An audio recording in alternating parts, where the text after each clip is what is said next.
বক্তৃতার সময় শুধু বলবেন ব্যক্তির চেয়ে দল বড়, দলের চেয়ে দেশ বড়।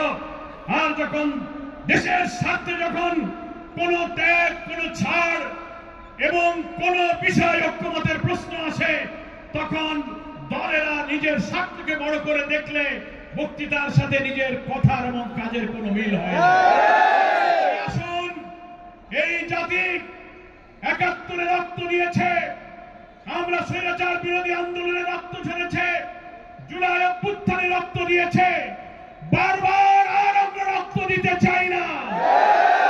সন্তান তরুণ সমাজ প্রায় ১৪০০ ছাত্রের জীবন দিয়ে ৩০,০০০ মানুষ আহত হয়ে আমাদেরকে যে ঋণের আওতায় আবদ্ধ করেছে, নতুন বাংলাদেশ একটি অবাধ নির্বাচনের মাধ্যমে মানবিক বাংলাদেশ তৈরি করে তাদের স্বপ্ন আমাদের পূরণ করতে হবে।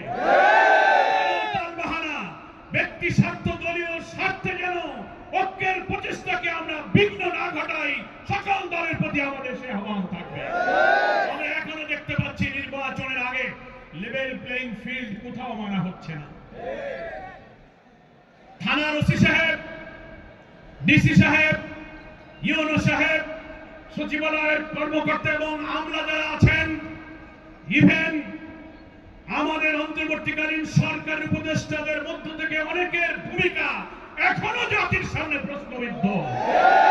কোন বিশেষ দলের প্রতি দুর্বল হয়ে কারো চাপে মাথা নত করে প্রশাসনে কোন দলের পছন্দের লোককে বেছে বেছে পদায়ন করে নির্বাচনকে প্রভাবিত করার অপচেষ্টা এগুলো বন্ধ করে নির্বাচনের মাঠকে সমান সমতল করতে হবে। প্রত্যেকটি ছোট বড় দল যেন নির্বাচনের সমান রাজনৈতিক, সাংবিধানিক, নির্বাচন কমিশন প্রদত্ত সকল সুযোগ যেন অবাধে সমানভাবে ভোগ করতে পারে।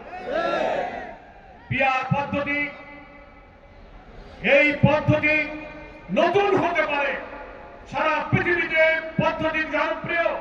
বাংলাদেশে এই পদ্ধতির ব্যাপারে অনেক গোল টেবিল, সেমিনার, আলোচনা, বুকলেট, বিবৃতি, আর্টিকেল, পোস্ট সমস্ত এডিটোরিয়ালের মধ্য দিয়ে এই পদ্ধতির সুফল তুলে ধরার চেষ্টা করা হচ্ছে। আমরা সরকারের কাছে, ঐক্যমত্য কমিশনের কাছে বলবো, জুলাই সনদ স্বাক্ষরের সময়ের আগে আপনারা পিআর পদ্ধতির ব্যাপারে একমত হয়ে জাতির আকাঙ্ক্ষাকে আপনারা বাস্তবায়ন করুন।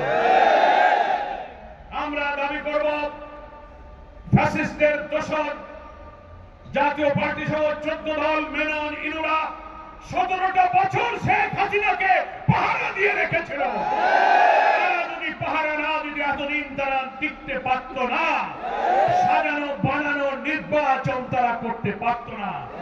একই অপরাধী হওয়ার কারণে তাদেরও রাজনৈতিক কার্যক্রম নিষিদ্ধ করতে হবে। ভিন্ন অপরাধীদের জন্য যে মানবতা বিরোধী ট্রাইব্যুনাল গঠিত হয়েছে, আমরা দেখতে পাচ্ছি ট্রাইব্যুনালের কাজের অগ্রগতি ধীরে ধীরে এগিয়ে যাচ্ছে।